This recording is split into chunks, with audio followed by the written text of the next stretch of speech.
നമസ്കാരം. Divine thoughts Malayalam YouTube ചാനലിലേക്ക് സ്വാഗതം. നാഗദൈവങ്ങൾക്കുള്ള വഴിപാടുകളും അവയുടെ ഫലങ്ങളെക്കുറിച്ചുമാണ് ഇന്നത്തെ വീഡിയോയിൽ പറയുന്നത്. ഓരോ വഴിപാടുകൾക്കും ഓരോ ഫലങ്ങളാണ് ഉള്ളത്.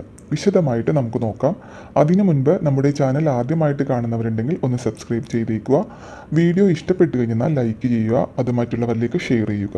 അതുപോലെ തന്നെ നിങ്ങളുടെ അഭിപ്രായങ്ങൾ കമൻറ്റായി രേഖപ്പെടുത്തുക.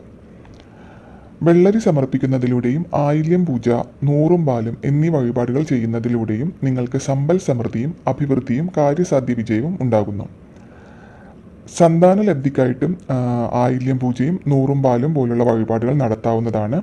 കൂടാതെ ഉരുളി കമഴ്ത്തുന്നതിലൂടെയും സർപ്പബലി നടത്തുന്നതിലൂടെയും സന്താനഭാഗ്യം ഉണ്ടാവുന്നതാണ്. രോഗദുരിതങ്ങൾ മാറുന്നതിന് വേണ്ടി നാഗദൈവങ്ങൾക്ക് ഉപ്പ് സമർപ്പിക്കാവുന്നതാണ്. ഉപ്പ് സമർപ്പിക്കുന്നതിലൂടെ രോഗങ്ങൾ മാറി ആരോഗ്യം വീണ്ടെടുക്കാൻ സാധിക്കുന്നു. സർപ്പദോഷം കൊണ്ട് പൊതുവെ കാണുന്നതാണ് ത്വക്ക് രോഗങ്ങൾ. നാഗദൈവങ്ങൾക്ക് ചേന സമർപ്പിക്കുന്നതിലൂടെ ത്വക്ക് രോഗം ശമിക്കുന്നതായിട്ട് പറയപ്പെടുന്നു. അതുപോലെ തന്നെ മഞ്ഞൾ വഴിപാടായി സമർപ്പിക്കുന്നതിലൂടെ വിഷം തീണ്ടിയത് മൂലമുള്ള അസുഖങ്ങൾ മാറുന്നതാണ്. മറ്റ് രോഗശമനത്തിനായിട്ട് കുരുമുളക്, ചെറുപയർ, കടുക് എന്നിവയും സമർപ്പിക്കാവുന്നതാണ്. കൂടാതെ മറ്റൊരു പ്രധാന വഴിപാടാണ് നാഗദൈവങ്ങൾക്ക് പാട്ട് നടത്തുന്നത്.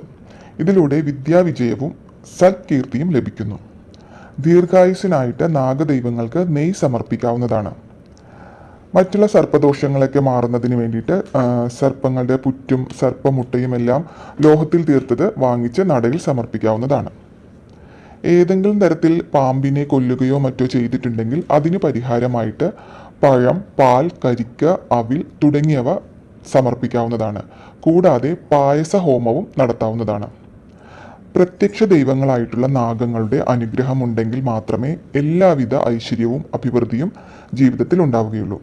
മാസത്തിൽ ഒരിക്കലെങ്കിലും നാഗദൈവങ്ങളുടെ അമ്പലം സന്ദർശിച്ച് വഴിപാടുകൾ നടത്താൻ ശ്രമിക്കണം. എല്ലാവർക്കും ഇന്നത്തെ വീഡിയോ ഉപകാരപ്പെട്ടു എന്ന് കരുതുന്നു. നല്ലൊരു വീഡിയോയിലൂടെ അടുത്ത ദിവസം കാണാം. നന്ദി, നമസ്കാരം.